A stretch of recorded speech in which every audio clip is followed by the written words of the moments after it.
Helium's kind of just the go-to example of DePIN. If anyone knows what a DePIN is, they'll think of Helium, or it's like the easiest example to give that people can just understand. Like Helium has really positioned itself as the leader of DePIN. There's broad awareness in crypto about what it is and even a little bit outside of crypto. But I think broadly what we're seeing is instead of a fixed issuance schedule for rewards, a KPI-driven mechanism works better. And what that means is you get rewarded proportional to what you're contributing. So you're actually benefiting the network on net and token holders rather than just receiving rewards. I think we're gonna get like a real breakout DePIN that people pay attention to. My hunch is Helium. I've been saying that since the Messari theses in December 2024.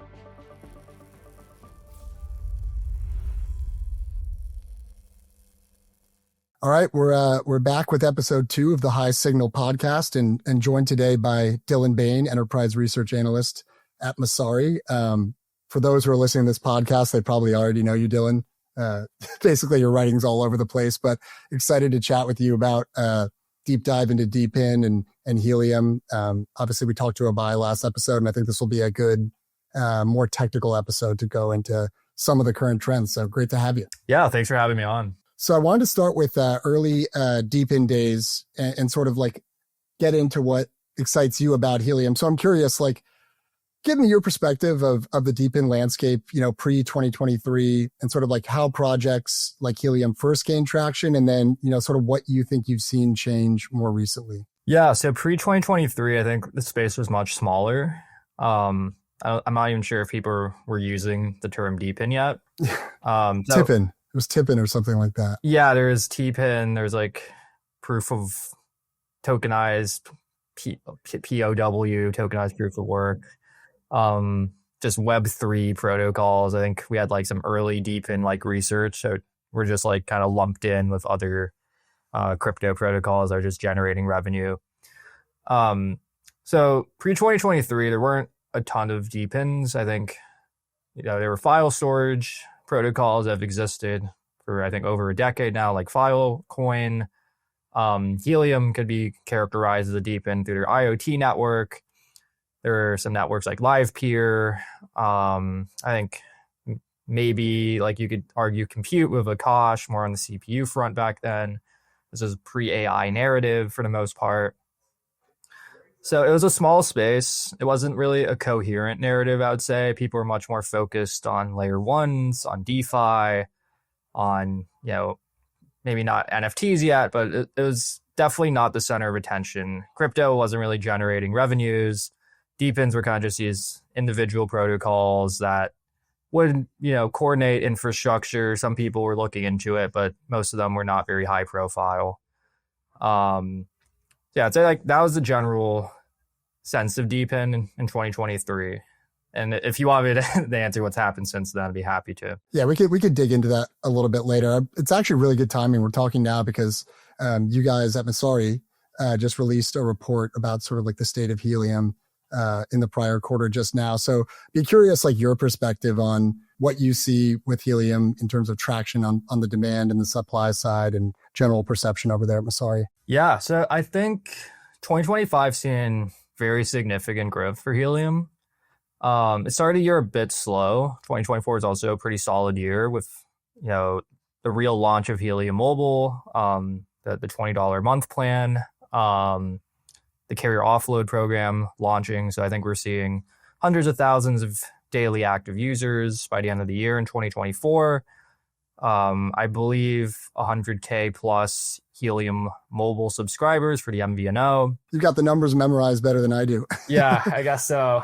And then going into 2025, growth stalled a bit, just openly. But what I'm guessing is a lot of operational planning was going on to really get Helium from more of a experimental plan and network to, fully fledged service. So we've seen really significant growth, especially starting in Q2 of 2025. We've seen data credit burns surge. We've seen subscribers near, I think, 300,000 total. We've seen, the carrier offload program expand. I think there's 6 now. AT&T was publicly announced. I think Amir, one of Helium's co-founders, recently released a dashboard with over 2.6 million in monthly revenue, which annualized would be among the very top DePINs in revenue. So we're seeing Helium really lead the field, really show real momentum. We're even seeing advertisements in New York. Like, I've been on the subway plenty of times. I see the Helium freemium plan advertisement just there. So I think Helium is getting more into the broader public general awareness. We're seeing fundamentals growth.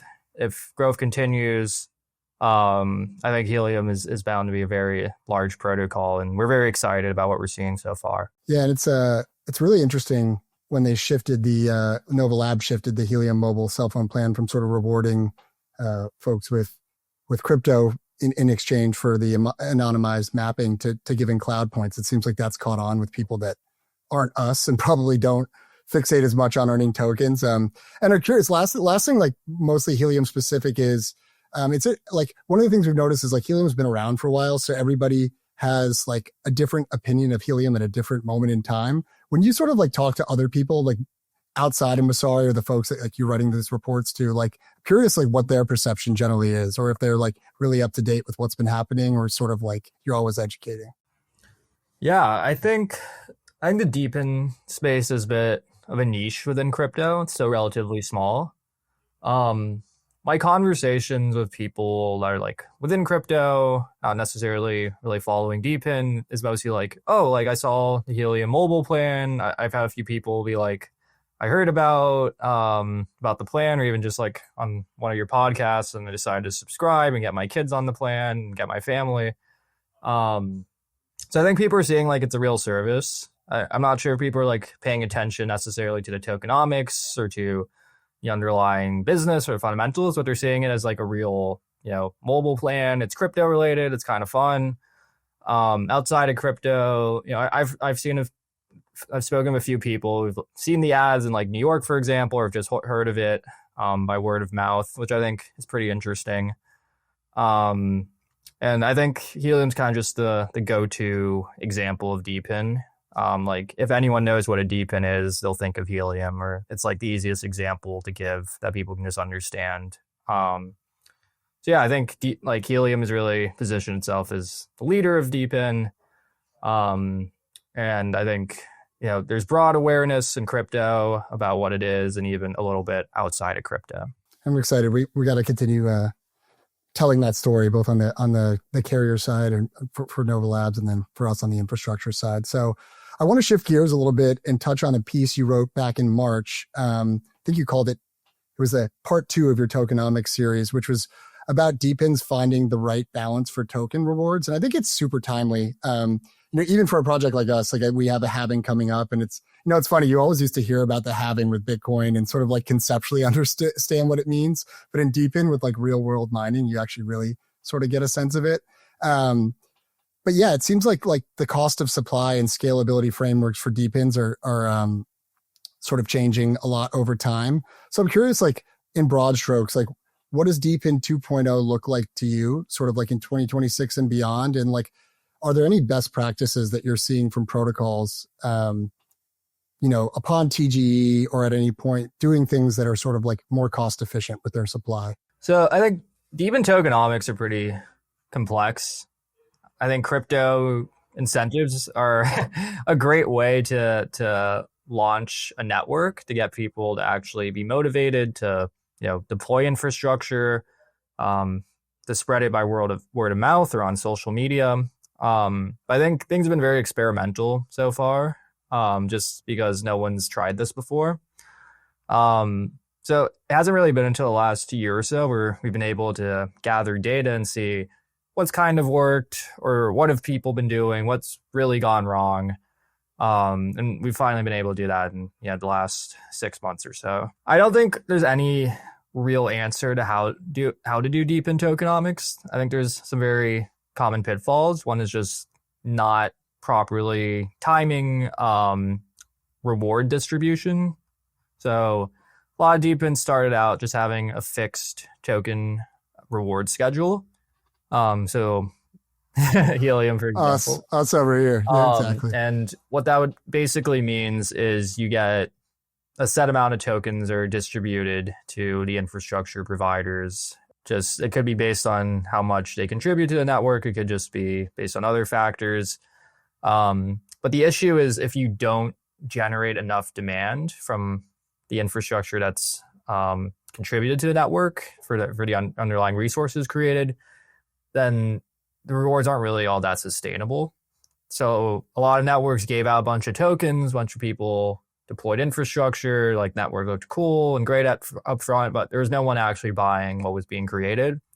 That led to too many tokens being distributed. At a certain point, you just can't keep incentivizing new infra, the match demand, and then the narrative kind of dies down the longer you run as a protocol. And I think we've seen a few DePINs just have to shut down outright because they distributed too many tokens up front, one of which was in the DY sector. So that's a large pitfall. A lot of people debate, like, maybe it does make sense to just have set rewards. Like, that's how Bitcoin works. There's, a set amount of Bitcoins distributed in the current time period. People compete for it. A lot of people think Bitcoin's most capital efficient deployment of infrastructure in history with miners.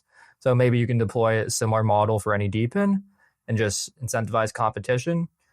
But I think broadly what we're seeing is instead of a fixed issuance schedule for rewards, a KPI-driven mechanism works better. And what that means is you get rewarded proportional to what you're contributing. So you're actually benefiting the network on net and token holders rather than just receiving rewards. So I think like what we've seen is DePINs that have sustained tend to emit around 5% of their tokens per year to miners in the first 4 years. That comes out to just about 20%. In theory, you should be able to bootstrap a network from scratch within 4 years. 20% also, is roughly what the team gets or what investors get. So it's a pretty good proportion to distribute. I don't know if anyone's found the optimal schedule. I think there's a lot of variables at play, like how much demand can you generate and how much time. There is, for certain networks, you just need a critical mass of infra to be actually useful. So you do really need to incentivize upfront. So every network has different properties that they have to pay attention to. So yeah, I think that's what we've broadly seen. We've also seen just like differences between DePINs. We segment them between digital resource networks and physical resource networks. Helium via physical resource. That means is you're creating more of a resource that's location dependent. Is not necessarily like a digital resource like compute or file storage.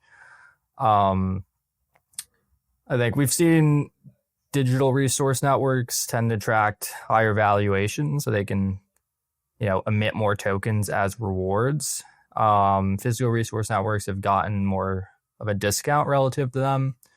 I think that's a lot of it's just the AI interplay with compute. That's kind of fudging the data. The narrative. Yeah, it's narrative in that anything that's compute related or GPU related is related to the AI narrative. So people just give a big premium there. So I think it's a bit obfuscated in that digital resource networks have an intrinsic advantage on like profitability. It's also much harder to bootstrap a physical resource network. So if you do it, you have a moat, you have defensibility. So yeah, those are some high level takeaways. Happy to get into anything deeper. No. That was great. And it's interesting. It's like a lot of people, I think, online when talking about DePINs in general, always talk about, it's a tough tokenomics business model because so many are being emitted to build this infrastructure. So it's kind of a double-edged sword, right? Just like with Bitcoin was like when you get a halving coming up, like many of these projects do, yes, the supply side gets rewarded more, in order to deploy whatever infrastructure it is. But on the other side, it gives that demand a chance to take like a step function improvement towards becoming deflationary. Yeah, I think one more point I'll add is the value of tokens when they're distributed can also be a big problem on just like broader markets. So you might be rewarding too much just because the price is too high. Or you might be rewarding too little because markets have gone down. So that's another argument for the KPI-driven mechanism where you're just getting what you did, proportional to what you did. There's also been some talk about like, should networks be doing buyback programs? Should they be burning tokens? Should they, just be signaling that down the road they'll do buybacks and just reinvest earnings right now? So there's also other specifics there. One of the things I hope is that like, part of me feels like a lot of the supply side token bootstrapping with these DePIN networks is like getting to the point. So you start where like, it's what I call supply driven demand, right? So like in the case of Helium, like you have to bootstrap to a certain capacity. It happened to be a case where Nova Labs dogfooded with their own sort of MVNO to prove out the use case. But at first you have to bootstrap the supply enough to meet this critical mass. But I'd love to see an end state where everybody trusts the infrastructure and all of a sudden, certain carriers in our case or certain, enterprise customers for other cases are literally like picking the areas. Hey, I want the infrastructure here. And then you're much less reliant on sort of like supply side tokens to get that done. 100%. Yeah. Yeah. One project I call it it's 375 AI, which I'm sure you're familiar with. Like, I feel like they're doing a good job of, according to them, getting actual live customers ready to sort of pay on the demand side before their TGE event. I think that's all super interesting. So yeah, anyway, ton of lessons learned there. Wanted to shift now to the most recent piece that you and some of the folks at Messari, I think it was 1KX, has been working on these with you around sort of like DePIN valuations, right? So I think you wrote a piece that basically talked about sort of the price to sales premiums that get put on DePIN projects as an entire sector and how that sector compares to other areas of crypto. And then you sort of talked a little bit about what you see within DePIN. So curious, like what's the data telling you the market is seeing in DePIN right now? Yeah, so I guess high level, we can start on the price to sales ratio just by sector. So what we see is layer ones, layer twos, just the big smart contract platforms. They still have by far the largest premium. DePIN historically had a very high premium because revenues weren't being generated yet. It's since declined, which is a good thing, in my opinion, because it means there's revenue being generated and markets are just pricing that in more based on fundamentals versus just pure narrative speculation. But DePIN still sits above DeFi and other adjacent sectors, just like DEXs, perps exchanges, in the PDAS. So we see DeFi just starting to really generate cash flows, especially platforms like Hyperliquid and some of these DEXs and lending exchanges. They're starting to be really valued close to equities, like they're getting comparable earnings ratios to any high growth tech stock. DePIN's kind of in between there and layer ones, which still maybe have a lot of hope for a monetary premium. Yeah. However, they're being valued. That's a big debate. That's another big debate we have at Messari and on CT. But are you on the rev side or are you on the monetary premium side? I would say I'm on a particular side. I think the largest tokens, if they want to justify further upside, need to rely on a possible monetary premium. But I think most tokens, it's appropriate to use rev. And you could kind of say that's what's already happening with DeFi. But a lot of opinions here. I'm curious, for something like Hyperliquid, which is obviously doing incredible amounts of revenue, especially at the peaks, like what sort of like PE ratio is that running at? I don't recall the specific one. Yeah. I know people say like they're going to do $1 billion in buyback per year. Yeah. But I think it's, close to $1 billion in revenue. So yeah, like we're seeing relatively, reasonable rates if you compare some of these protocols, these DeFi protocols to Tesla or like, an AI company on the public markets. But yeah, DePIN is like in between there. It still has a pretty high PS ratio. I don't recall the exact one. I think it's in the hundreds to the thousands for most protocols. But it is on the decline because we've started to see revenue start to accrue in the last year. So networks like Helium, GeoNet, some of these compute networks, a few others are starting to generate revenue. We were able to track 25 protocols with semi-verifiable revenue. Like we'll put a caveat that a lot of what is called revenue is debatable. Like there's self-dealing, there's off-chain transactions. A lot of foundations will just do a buy and burn. So like you don't fully know what's really being generated. But yeah, we're seeing PS ratios between there. We're seeing, again, I think I mentioned this, a disparity between digital resource networks, physical resource networks. DRNs just trade higher. I think it's really the AI narrative that's driving that. But there could be other factors at play, just like easier to bootstrap. Just, maybe a larger TAM than some people's opinions. And did you find that like fundamentals were really like the main driver, or was there something else? So what we found was we saw the largest correlation between available liquidity and market cap. So here, like, you have to be careful of causation correlation. Like a lot of the DePINs that have higher PS ratios, they really predated revenue or to emerge in early 2020 or like 2019, like Helium, and they went up with that bull market and they didn't really have much to do with fundamentals at all, and that they got massive market caps and they got a bunch of liquidity, and that's still there. But even so, we do generally see like the more liquidity you have, the higher the higher you're trading at is the price to sale ratio. And look, I think there's not a lot of revenue generated by DePIN yet. I'd say it's somewhere between 50 and 150 million, depending on who you include. So it's hard to like draw true conclusions that fundamentals don't really matter. I think if you really had a breakout protocol with verifiable revenue and is doing 50 million, 100 million a year, like I think it would be valued pretty highly. So yeah, liquidity had the largest correlation. Fundamentals,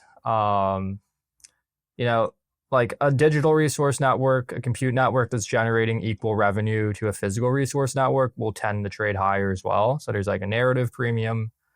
So I think, it's early stage revenue. It's not a lot of revenue. People are still putting a lot of the traditional, crypto markers of how valuable projects should be. They're still applying that to DePIN for the most part.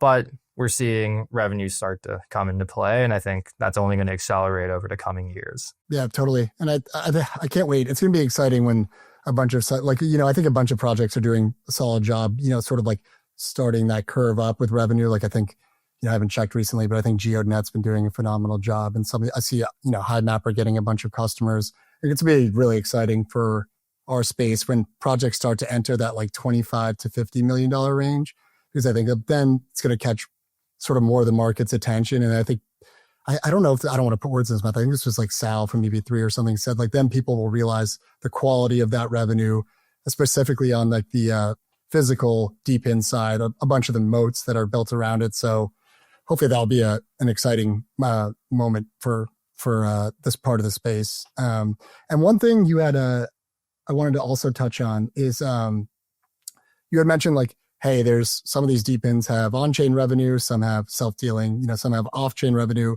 One thing that I thought was interesting, which I haven't talked to him about, but Amir, the founder of Helium, was on I think the Proof of Coverage podcast yesterday, sort of talking about what would a future look like where, obviously Helium burns HNT from carrier offload, but they also have this MVNO business over at Nova Labs that is a business of itself off-chain, right? And that's sort of been added to our Explorer so people can look at what those revenue numbers look like. Curious, like your take on what you think it would mean for protocols if like Helium Mobile carrier revenue was put on-chain, and sort of like what would even be like the method to do that? I don't even know if you've thought about that before. Yeah, I've actually thought about it a lot. I think if you look at the data, it's pretty clear that the Helium Mobile MVNO is generating a lot more revenue than the data credits being burned. So from what I recall, and this is actually interesting because the Helium Mobile MVNO, I think, accounts for like 13-14% of data credits burned for Helium Mobile as a whole, and the rest I think are carrier offload. I could be wrong on that, but that's what it seems like. And And then you see, I think 300K or so DC credits in May 2025, but somewhere around 2.6 million in revenue, which I think includes the data credits. Let's say 2.3, 2.2 million from the MVNO. And I think there's also like hardware sales included in there, but mostly subscriptions. So Helium Mobile is generating a lot more revenue. And in terms of like a value accrual perspective, it probably make sense if you want to maximize the value to, divert some level of that revenue or earnings down the road to the Helium Mobile HNT holders. I think there's a variety of ways to do that. One is just like a buyback program where you use percentage of profit or, maybe a percentage of revenue, and then just buy the HNT token. I don't know if you like need to do that today because I think growth is probably more important. But signaling that down the road could accrue a lot of value for HNT. I think you could also just introduce an equity-like structure where you're getting straight dividends from the MVNO, and that could align HNT holders. Obviously, a lot of regulatory issues there. I think a lot of crypto protocols are thinking about security tokens now that regulations are more leaning in a favorable direction.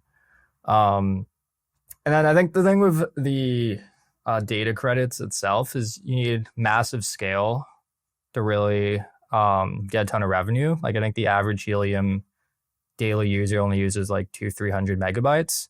So you really need like these large telecom carriers to really be offloading tons and tons of data. And that really requires the hotspot network to expand significantly. So like it really needs to be, a nationwide network. Then you're getting into like very valuable range. But I think in the shorter run, you could probably capture more value from the MVNO and getting that revenue on chain, whether it's through a buyback or some kind of equities paid out through, USDC or something and dividends. I think that would be the easiest way to do it. I'm sure, the Helium team internally is thinking through everything and what's, in the best interest of HNT holders and how they can monetize all the revenue that's coming in. Well, cool. I appreciate the deep dives on various reports. Awesome work. I'm excited for whatever you're brainstorming up next over there with the rest of the crew. Wanted to go through like a couple, I call it lightning round, but I may break that rule and expand on a couple of them. But curious, like what DePIN categories right now are you most excited about or going forward? And sort of why do you think that? I think I get this question a lot. Every sector has promise and that there's like a protocol, at least one that has a lot of potential. I think the way you can look at this is first just TAM. So like how much revenue can you actually generate through this DePIN? So if you're targeting wireless or energy or compute, you're probably looking in the trillions. If you're a sensor network, more of a niche like GeoNet, you're probably looking in the billions. So I think like higher TAMs have higher potential, just, on higher upside basically. So the strongest protocols there, I think I'm most excited about. You can, think about the adoption curve. So like energy is probably some more ways out. So you can probably see fewer success stories in the next 2 years and it'll probably more take 5 to 10. I think wireless is starting to edge up, especially with Helium, and you'll see some massive success stories. I think Helium, Dawn, a few others are pretty high potential. Super excited about Dawn. Yeah, Dawn's great. Compute is a cutthroat space. There's tons of protocols. They're all trying to figure out how to differentiate themselves. So it's really hard to say how that's going to evolve. I think there will be some very large protocols that become among the largest in crypto, but it's really hard to say how it evolves. And there's a lot of competition from neo cloud providers and hyperscalers, and it's just kind of a messy field that really depends on development of AI, and we don't really know how everything's gonna play out. Pan out. I certainly don't. We don't know how it's gonna be next month. Exactly. No, we don't at all. And then I think there's some like interesting up and coming ones. I think CDN networks are interesting, just getting lower latency like Netflix in like the global south where like infrastructure is not there. I think there's a few protocols I'm excited about there. There's some like robotics related ones too, just like collecting data to train physical AI models and have large demand sides. I think some of these like Hive Mapper, Nadix, just capturing, mapping data, any kind of data that can be helpful for training AI models or just selling to any company that might need it. I think that's also seen some traction and promise so far. So yeah, if you had to pick one under the radar project that you think is interesting, under the radar, underrated, that you think is super super interesting, doesn't have to be from like a. I think Pipe would be one of them. There's a CDN built on Solana. There's also other great CDNs too, but they just came to mind, and I saw some daily revenue figures on Twitter. So I think they can be promising. I think they can have very large clients, and they haven't launched a token. They're pretty under the radar, so I'd watch out for them. And then, don't want to get you in trouble, what's the sector of crypto you're most bearish on? Of all of crypto? Yeah. I think this like new narrative, like internet capital markets. I think that makes no sense to me. It just seems like rehashed ICOs. So I think I'm most bearish on that as a narrative. I don't know if I'd consider that a sector. I don't know if I'm like particularly bearish on any sectors. Like I think like we're just waiting for a breakout use case, and then everyone's minds will flip. So like maybe we get that in social media in a year or 2 years. Maybe it's 5 years. I don't know. I think it's more of a matter of time. So I'm not like particularly bearish, but I think I love DePIN the most. I think it's addressing the largest problems. It has the most interesting solutions, and I think it actually makes sense. So I'm most bullish on DePIN for sure. Cool. Just a couple more. One blogger, just given I respect your appetite for fundamentals. What's one blogger on X who writes about crypto fundamentals that's a must follow for the listeners? I'm biased towards my fellow Messari researchers. That's fair. So I would say broadly, I'd follow like Kinji Steinmetz or the DeFi Monk on DeFi. I think they have some of the strongest analysis. Their valuations are, amazing. So I think they're really strong.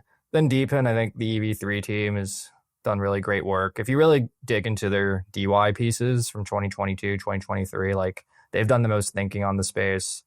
They know this inside out. It was incredible how prescient some of those were, and literally great timing too, because for anyone listening, they just released last night, I think it was, a 20-page piece on crypto and ad tech on the DePIN side. I literally was up late reading it. It was phenomenal. Yeah, they're my favorite. Haven't gone through it yet. But I think they've done the best DePIN fundamental stuff aside from Messari. And I think Sami Kassab is an ex-analyst now focused on BitTensor, Messari, Coin DePIN. He's done great work too. I'm still afraid to get into BitTensor. I know how much time that's going to involve, but yeah, it's super interesting. All right, cool. Last question. One big prediction for the next 12 months in the DePIN space. I think we get a real breakout. So my general view on DePIN this year is we've seen fewer raises, we've seen fewer new protocols. 2024 is like an explosion of all these cool DePINs coming out, new ideas, and everyone is talking about it. I think this year it's like a lot of just scaling, getting revenue actually generated, doing partnerships with these large companies. I think we're gonna get like a real breakout DePIN that people pay attention to. My hunch is Helium. I've been saying that since the Messari theses in December 2024. I think the momentum is there. I think with if you can keep the growth up for the next 6 months, I think people will truly recognize that DePIN works as a concept.